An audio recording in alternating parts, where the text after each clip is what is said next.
so excited that you are here to talk about Zoom with me today.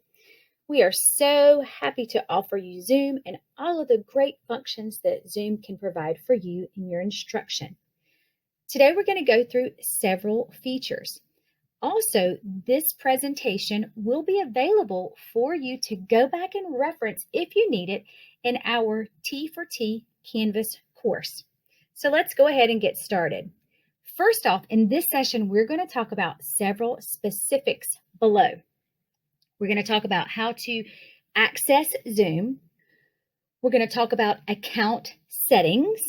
We're going to talk about adding Zoom into Canvas, scheduling a Zoom meeting from your Office 365 calendar, and then last, we're going to look at some pictures of those specific Zoom meeting functionalities. So as I said earlier, this presentation will be available for you in our T for T Canvas page if you need it as a reference later on. So first off, let's talk about how to set up Zoom. Now in this presentation, we're going to go back and forth to real time in Zoom or Canvas or our calendar and into this presentation just so that we can make the connection of the application and the visual representation in this presentation. So here's first a couple of things that we can do. In a minute, we're going to go on to our URL and go through these steps. But as soon as I click this URL, I'm going to be given this screen to configure my account. The next thing that you would need to do is select the account that you are planning to configure, which is your school, your work, account attached to Newton County Schools and Office 365. And after that, it will allow you to access your full Zoom account. So let's go ahead and practice that step. So I clicked the URL. I'm going to sign in to configure my account. Now, because I have been in Zoom multiple times already today, I was able to skip that second step, which would be to select my account settings. But now I am in my Zoom account. Now, the purpose of this session, as I said earlier, is to understand where Zoom is in Canvas, where Zoom is in Calendar, and to understand your full Zoom account. So we're going to start by talking about all of the features right here in your Zoom account. So let's look at Profile. So your profile is an important piece of your Zoom account because that is where you can add a picture for your students to kind of make a connection of who you are. So you can change this picture and add a real-time picture, or you can do as I did and add a Bitmoji picture. Another important feature right here in your profile is configuring your calendar, your Office 365 calendar.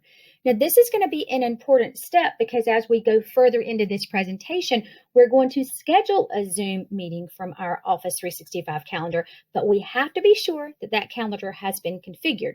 So let's go through those steps. The first thing is I'm going to select Configure and then select a service, and this is through Office 365, and then select Next. It's going to ask you which way would you like to authorize, and you're going to select Authorize with EWS. And from there, you will add your information on your 365 Newton County Schools account. When you're finished, just simply select Authorize. So this is going to be great because it will allow us, when we go into our calendar, to see Zoom as an option for an invitation and a meeting request. Now, let's look at some of these important headings over in our Zoom account. I'm going to skip meetings because I'm going to come back to that after I go into settings. So I'm going to first select settings. Now, the settings of your Zoom account lives here in your Zoom profile account that you would access using the URL. So let's talk about your settings. There's a few important features that you want to be sure that you go through before you ever start a Zoom meeting, because you want to have those options as you are creating these meetings. So I suggest come back into your settings after you watch this video and go through each setting option specifically and set the permissions on your Zoom settings that fit your needs best. Now, in this presentation, I'm going to try to hit some of the most important setting features that are going to pertain to pretty much anyone. But again, I strongly suggest spend a little time in your settings to make sure that your Zoom meeting options fit your needs. The first one I want to discuss is waiting room. If you toggle the waiting room on, this simply means that when your students try to access your meeting, they have to basically ring the doorbell rather than just open the front door and come into your meeting. Okay, so if you would like that option, you can simply toggle on the waiting room option. If you don't, you can simply toggle off very easily. A couple of other really important features that I wanted to share is enable a passcode invite link joined together. So this is a one and done option. So basically when you schedule a meeting, you already have the option to go ahead and have the passcode and it will be embedded in your invitation. I think that's a great option for you because like I say, it's a one and done. Now, this is super important to recognize. The only authenticated users can join meetings. This basically says that you can control who can attend your meeting.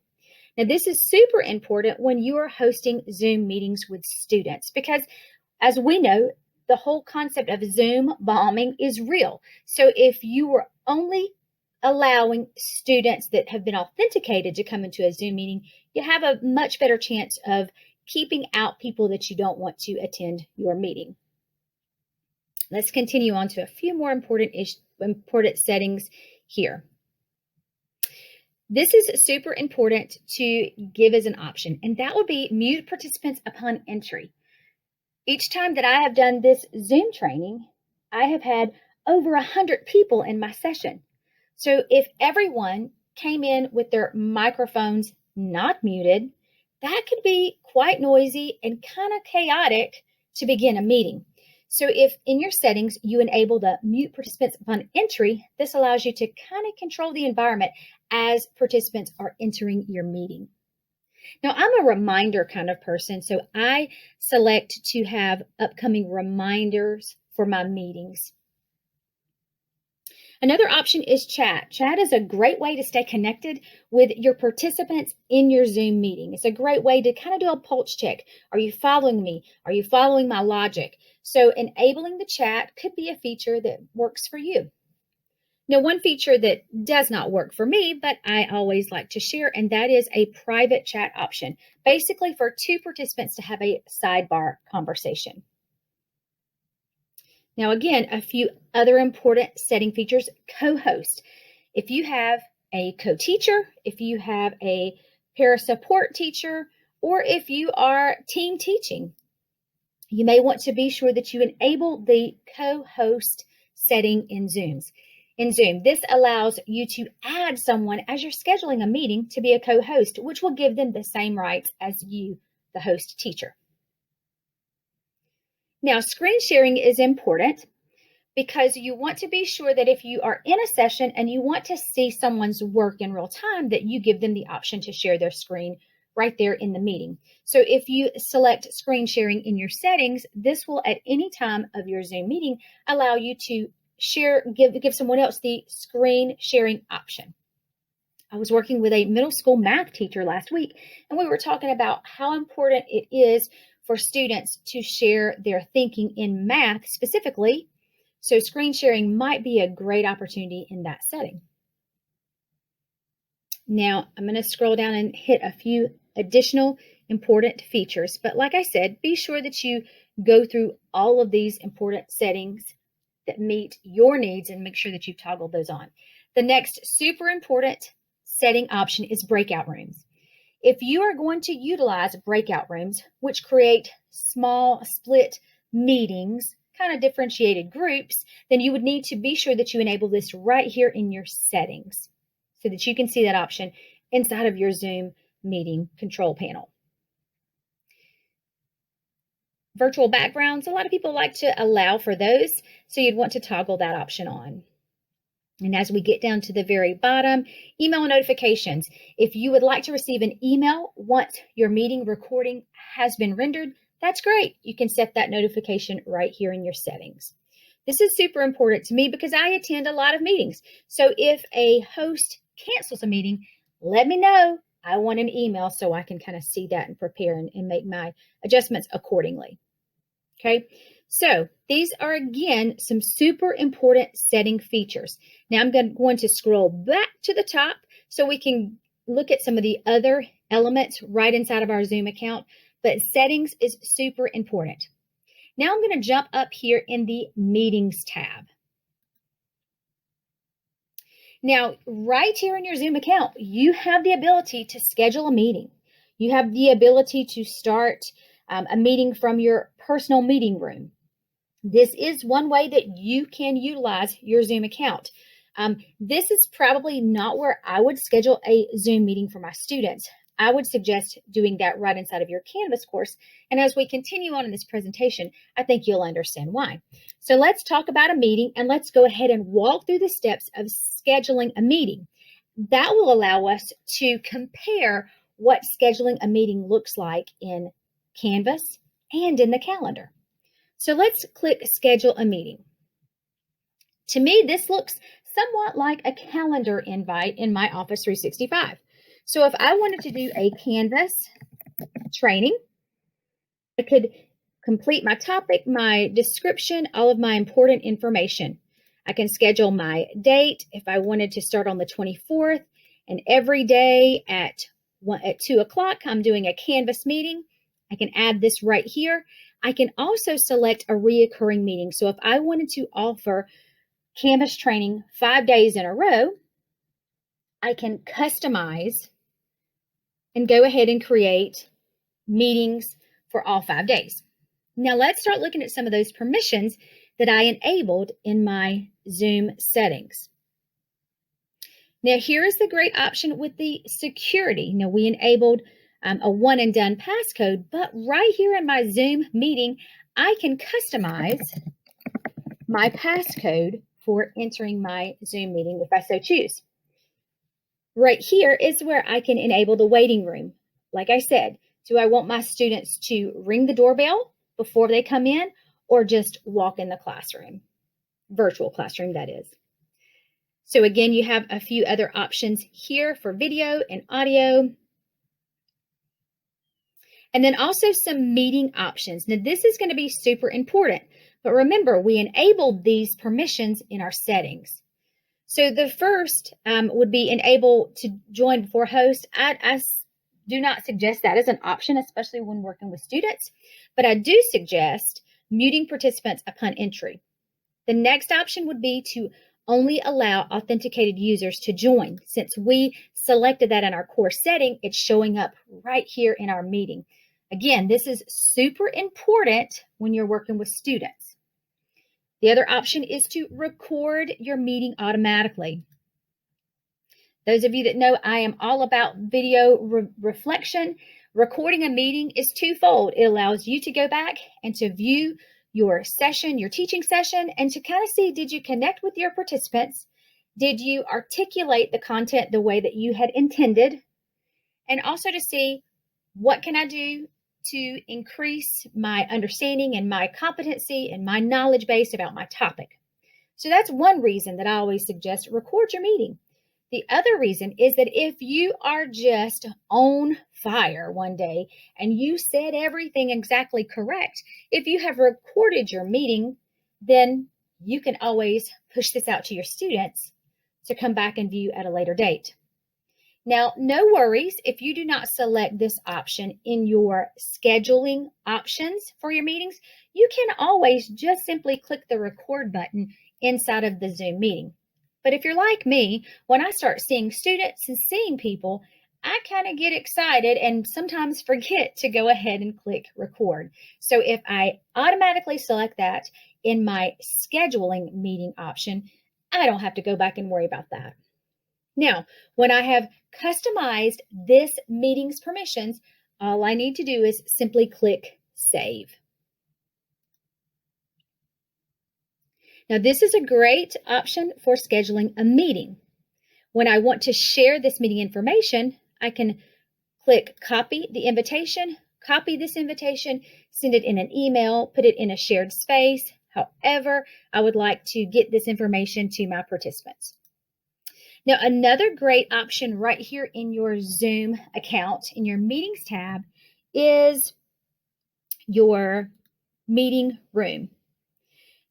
Each person has a personal meeting room, and I look at your meeting room kind of like your personal man cave, she shed, whatever you want to call it. It is your personal room that at any time you can invite someone to come to your meeting.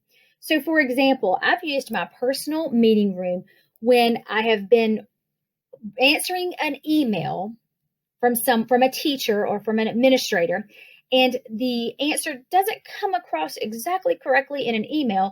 And so I could simply say, hey, hop into my personal meeting room and let's talk this out in real time. So to use your personal meeting room, you can simply click on personal meeting room.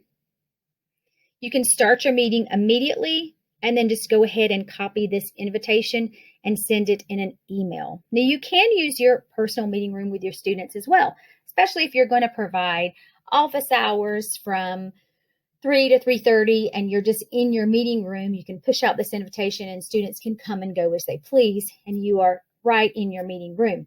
This is just a great option because it's just always there for you to use if you need it.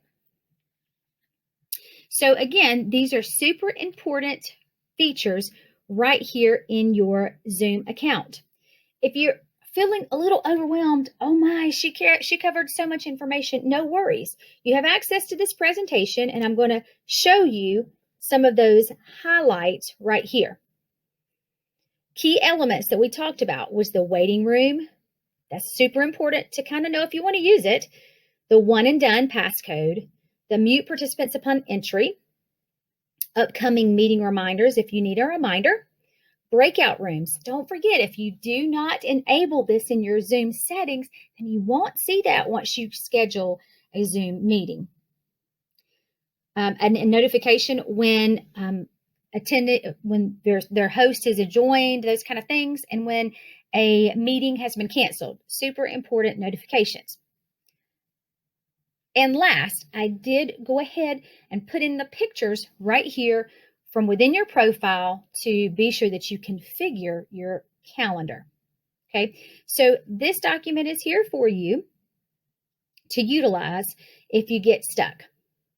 All right, so let's recap so far. We talked about how to access our Newton County Schools Zoom account. We talked about the important settings and toggling on those important setting features that we want to utilize when we're creating meetings.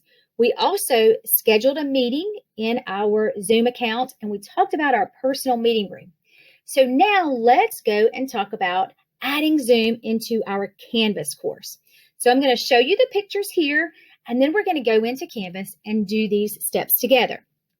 So again, from within a course, not on your global navigation, but in your course navigation, you would simply click on Settings, and your settings is going to automatically just toggle into your course detail. So you would want to toggle over to the navigation, and then from the navigation, you want to drag and drop Zoom from the bottom to the top to make it visible for your students. Okay, but here's the important feature about Canvas. Canvas requires you to save. So if you don't click save, it doesn't happen. So let's hop over into Canvas and follow these steps and talk about how important and why is it important to access meetings via Canvas. All right, so here's my dashboard, and I'm going to go inside of a course. And I'm going to enable Zoom for this course. Now, here's a common misconception. Zoom lives in course navigation, not global navigation. So that basically means if you're a Spanish teacher and you teach Spanish 1 and Spanish 2, and you have a Spanish 1 Canvas course and a Spanish 2 Canvas course, You will need to do these steps in both of those courses to allow Zoom to be visible in those courses. Okay, super important to understand that Zoom lives in the course navigation. It's course specific. It's not account specific. So let's follow those steps. I'm in my course and I'm going to scroll all the way down to my course settings. When I click on my settings, the first thing that I more than likely see will be my course detail. So from there, I need to select navigation. This allows me to see different course navigation options in the course navigation bar. Now, this one's going to be free. You can customize your course navigation for your students.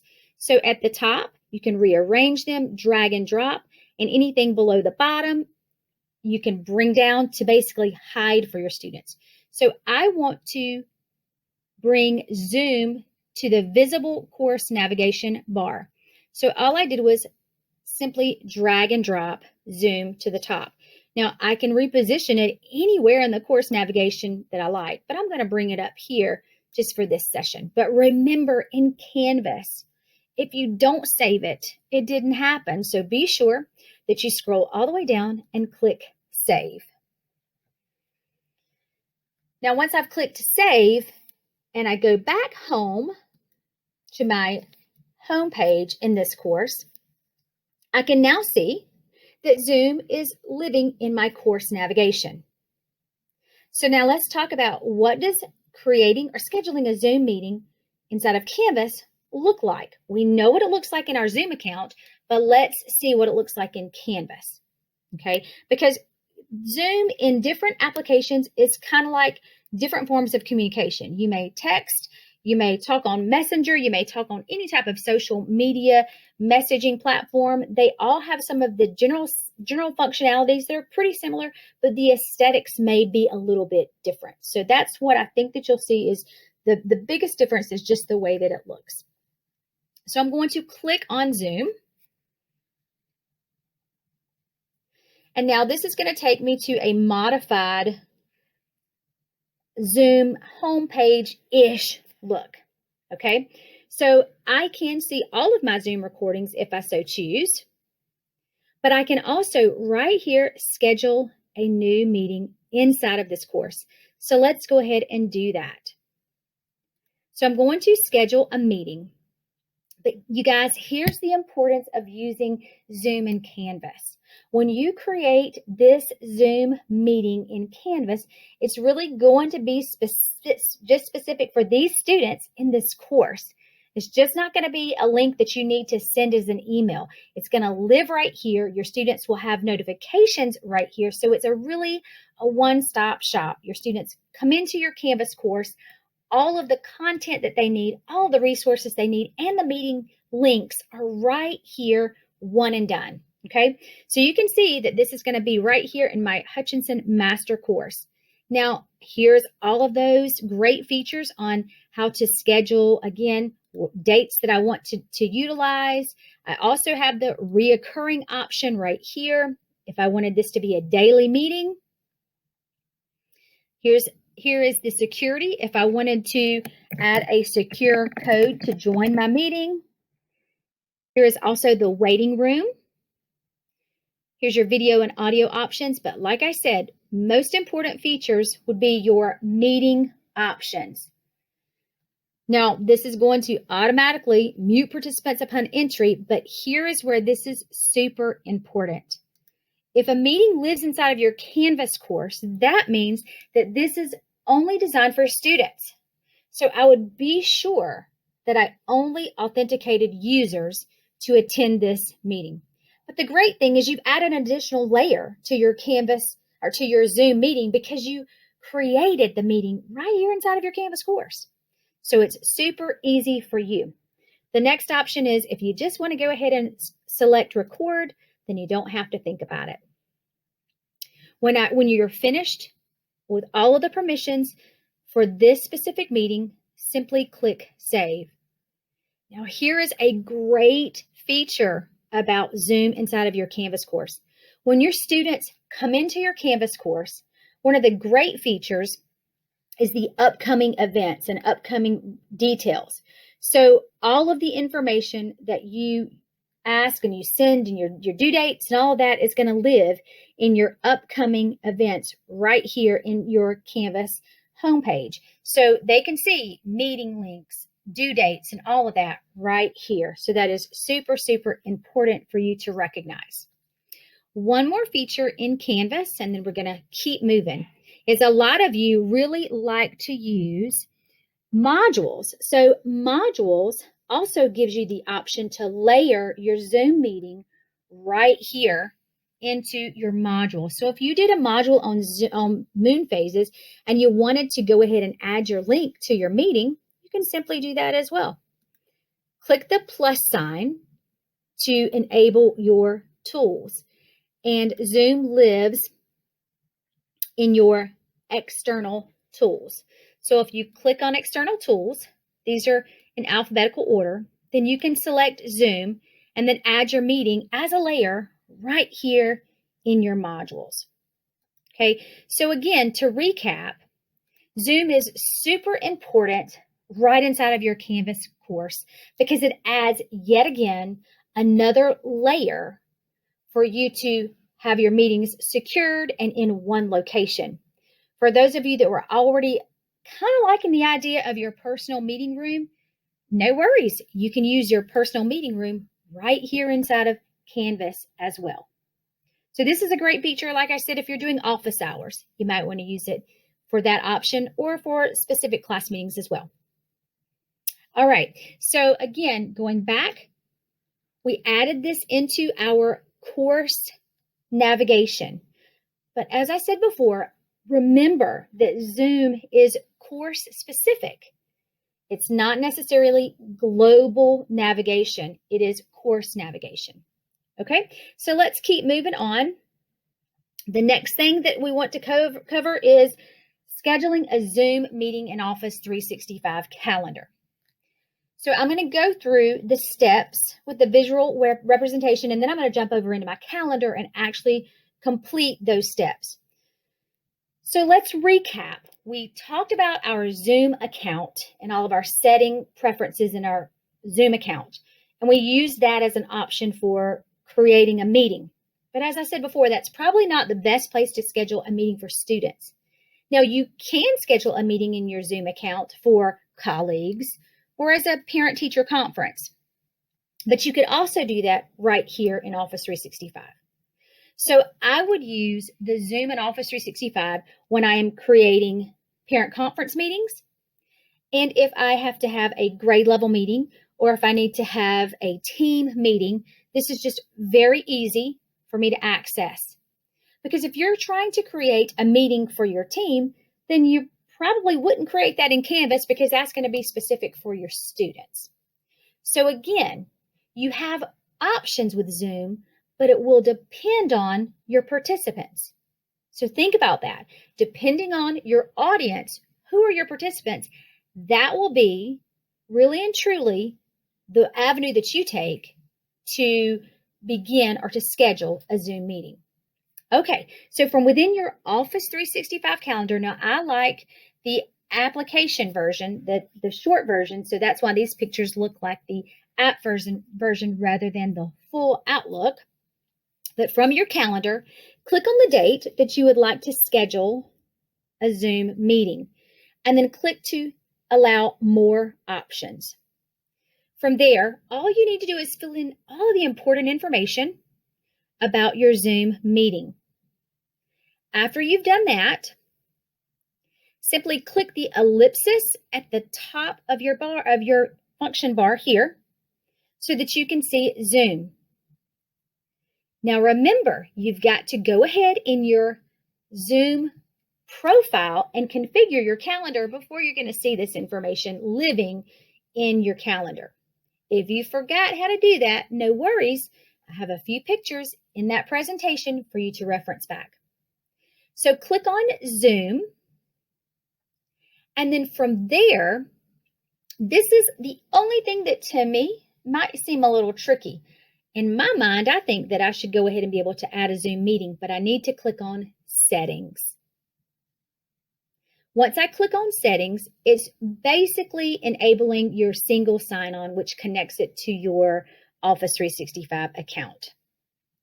So this information right here may have to be typed the first time, but from there, you may not have to type that information afterwards. When you're finished, just simply click Add Zoom Meeting. Okay, so let's jump over into my calendar and let's go ahead and try those options. So I'm going to click on, let's say, August the 26th and get more options.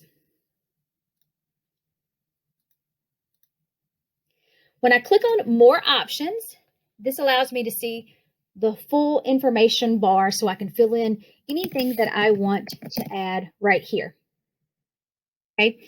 Now, again, you can go ahead and add your attendees, or you could just copy this link once you've created this meeting and just email it directly. So I want this meeting to be at 9:30. Okay. The next thing that my step-by-step direction said would be to click the ellipsis at the top and click on Zoom. Next, select Settings. And like I said, this information you may have to type in the first time, but after you've typed it in once, it will stay configured. Click Continue.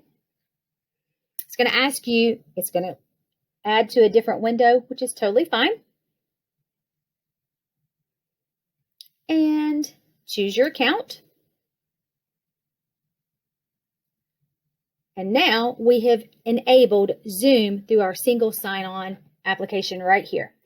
So now let's look at the meeting permissions in Calendar.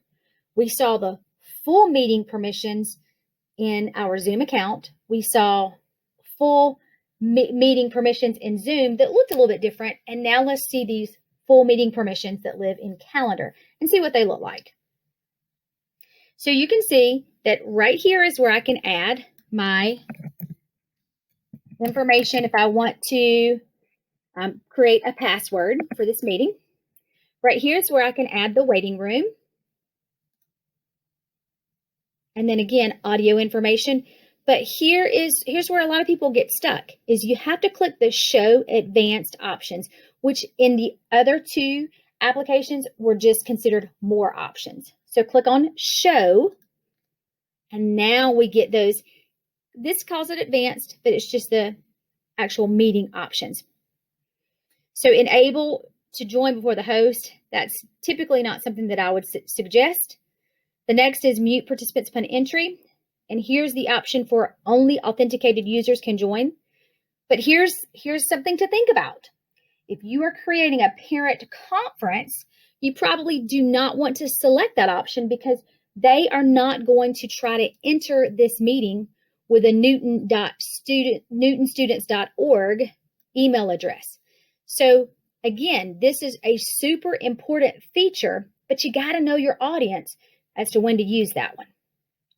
If you need to record this meeting, you can have this option here. Okay, and insert Zoom meeting invitation above exiting text if you wanted to add that as well. Okay, when you have set all the permissions, simply click Add Zoom Meeting. Now, you can see that right here is my join information. I can take this right here and I can email that to a parent, drop this information anywhere I need to go for someone to access this meeting. Okay, so again, the purpose of understanding where to begin or where to schedule a Zoom meeting will depend on your participants, who's attending your session. Okay, so super easy from Office 365 Calendar.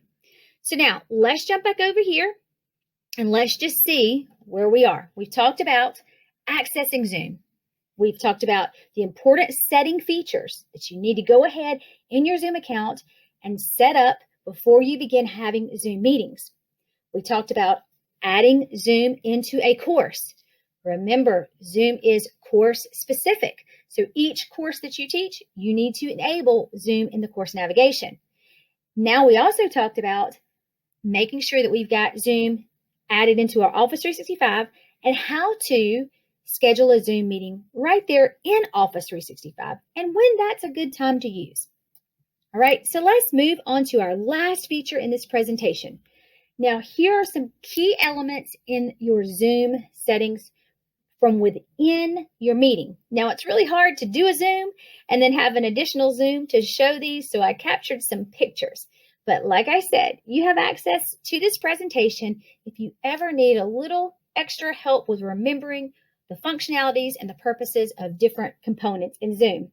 First, audio and video. Once you launch your Zoom meeting, you have your mute or your video option. For me, I always start with my video closed so that I can make sure that I'm ready to go when I want to open my camera.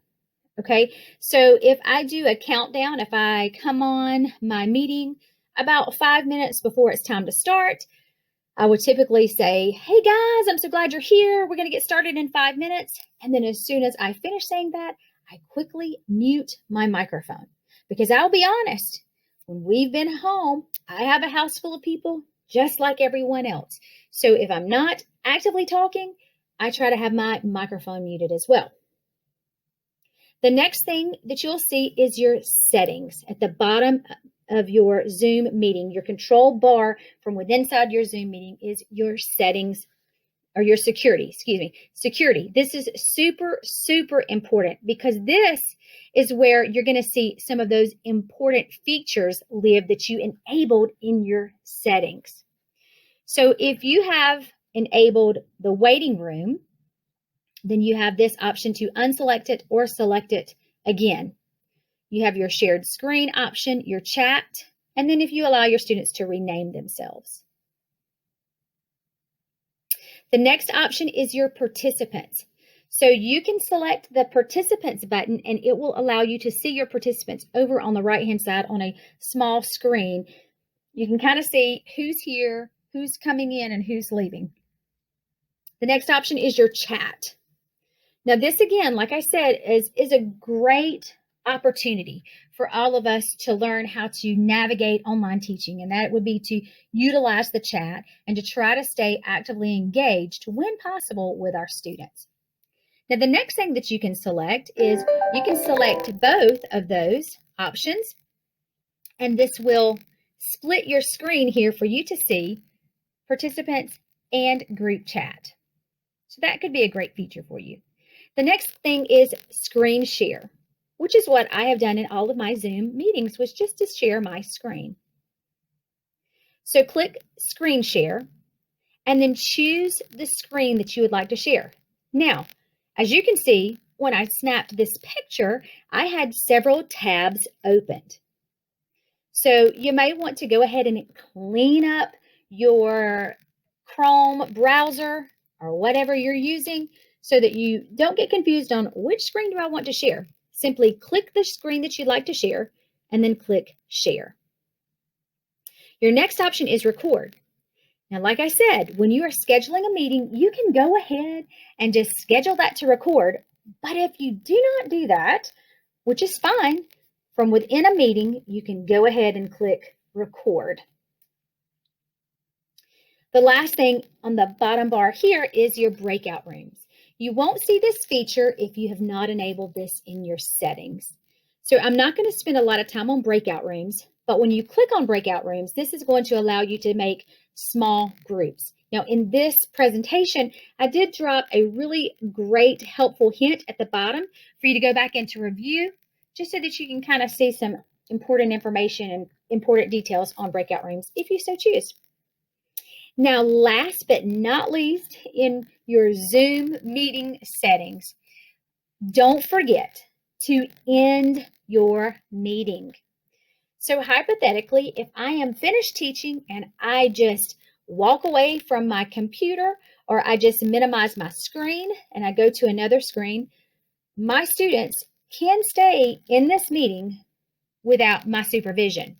So as soon as you finish your meeting, be sure to do your greetings and salutations, but be sure that you say, We are now ending our meeting, and be sure to click End Meeting. I don't think it would be a great idea for students to be in a virtual meeting without their teacher after the teacher has left. So don't forget to select End Meeting when your meeting is finished.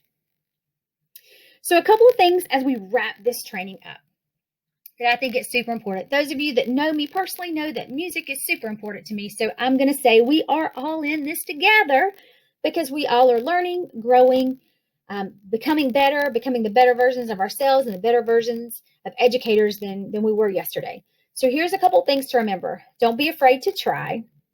It's okay to make a mistake because you won't always have all the answers.